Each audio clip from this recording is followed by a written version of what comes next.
Menteri Koordinator Pembangunan Manusia dan Kebudayaan atau PMK Puan Maharani memastikan bahwa semua persiapan penyelenggaraan haji tahun 2015 sudah mendekati final, mulai dari persiapan pemondokan, pembagian kloter, dari jadwal keberangkatan hingga penanganan layanan kesehatan jemaah. Namun pemerintah tetap mengantisipasi bagi calon jemaah haji yang memiliki resiko tinggi.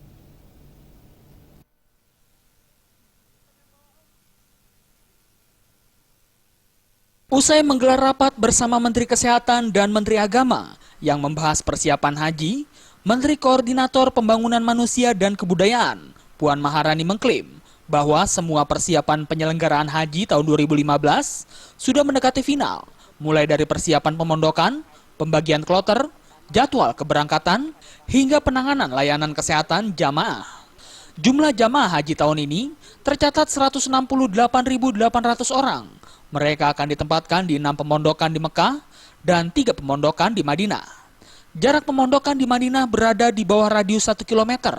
Tetapi untuk yang di Mekah, karena ada renovasi besar-besaran di Masjidil Haram, maka jarak pemondokan jamaah agak jauh. Berkisar antara 2 km hingga 4 km dari Masjidil Haram. Untuk mengantisipasi jarak pemondokan yang jauh, pemerintah menyiapkan bus salawat yang beroperasi penuh selama 24 jam. Pemberangkatan jemaah haji ke Tanah Suci akan dimulai pada 21 Agustus mendatang. Kemenko PMK melakukan rapat koordinasi penyelenggaraan haji tahun 2015, di mana insya Allah gelombang 1 kloter pertama akan diberangkatkan pada tanggal 21 Agustus, kloter terakhir akan diberangkatkan pada tanggal 17 September. Kemudian pemulangan jemaah haji, kloter pertama akan pulang pada tanggal 28 September dan kloter terakhir akan pulang pada tanggal 28 Oktober dengan masa tinggal 39 hari. Sementara itu terkait dengan kesehatan para calon jemaah haji 2015, Menteri Kesehatan Nila F. Muluk menjelaskan pihaknya telah mengharuskan para calon haji untuk melakukan pemeriksaan 9 bulan sebelum keberangkatan. Dan pada pemeriksaan tersebut terdapat calon haji yang masuk dalam kategori lampu merah, kuning, dan hijau.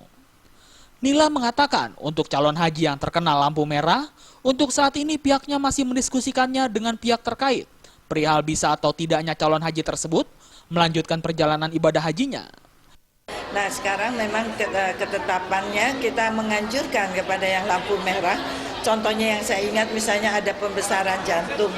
Kita sudah tahu ini sangat risiko kalau untuk berpergian.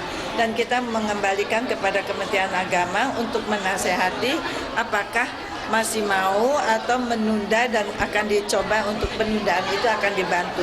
Jadi kita akan coba, itu satu.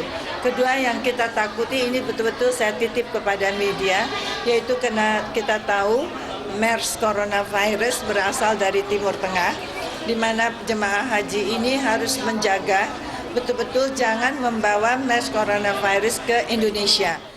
Dari Jakarta, Febi Waryanti dan Eko Yulianto melapor.